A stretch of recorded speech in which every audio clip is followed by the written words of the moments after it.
मुश्किल से मुश्किल हालात में भी अपना धर्म और इबादत नहीं छोड़नी चाहिए। अल्लाह की हिफाजत, अगर अल्लाह किसी को बचाना चाहे तो खूंखार जानवर भी उसका कुछ नहीं बिगाड़ सकते। दुआ की ताकत, हजरत दानियाल की दुआ ने नामुमकिन को मुमकिन कर दिया। क्या आप हजरत दानियाल एस बनी इसराइल के एक महान नबी थे। जब बेबीलोन के राजा बख्तनसर नेबूचडनेज़र ने यरूशलेम पर हमला किया तो वो हजरत दानियाल और उनके साथियों को कैदी बनाकर अपने साथ बेबीलोन ले गया। अपनी बुद्धिमानी और अल्लाह की दी हुई इल्म, सपनों की ताबीर बताने की ताकत की वजह से दानियाल जल्द ही वहाँ के दरबार में ऊंचे ओहदे पर पहुंच गए। हजरत दानियाल की कामयाबी देखकर दरबार के दूसरे मंत्री उनसे जलने लगे। उन्होंने राजा को बहकाकर एक नया कानून बनवाया कि अगले 30 दिनों तक राजा के अलावा किसी और देवता या हस्ती की इबादत नहीं की जाएगी। जो ऐसा करेगा उसे भूखे शेरों के पिंजरे में डाल दिया जाएगा। हजरत दानियाल को जब ये पता चला तब भी उन्होंने अपनी इबादत नहीं छोड़ी।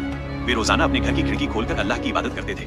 विरोधियों ने उन्हें इबादत करते हुए देख लिया और राजा को उन्हें सजा देने पर मजबूर कर दिया। राजा हजरत दानियाल की इज्जत करता था, लेकिन कानून की वजह से उसे भारी मन से दानियाल को शेरों के गहरे गड्ढे पिंजरे में फेंकने का हुक्म देना पड़ा।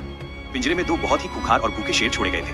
अल्लाह की कुदरत, जैसे ही हजरत दानियाल पिंजरे में गिरे, अल्लाह ने शेरों को हुक्म दिया कि वे उन्हें नुकसान न पहुंचाएं। शेर उनके पास आकर पालतू बिल्लियों की तरह बैठ गए और उनके पैर चाटने लगे।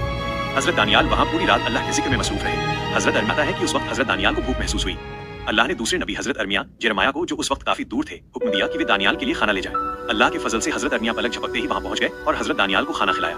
अगली सुबह जब राजा ये देखने पहुंचा कि दानियाल का क्या हुआ तो वो ये देखकर दंग रह गया कि दानियाल जिंदा थे और शेर उनके साथ आराम से बैठे थे। राजा ने तुरंत उन्हें बाहर निकाला और उनकी सच्चाई को स्वीकार किया। जिन लोगों ने साजिश रची थी उन्हें बाद में वही सजा दी गई। इस कहानी से हमें क्या सीख मिलती है? सच्चा ईमान, मुश्किल से मुश्किल हालात में भी अपना धर्म और इबादत नहीं छोड़नी चाहिए।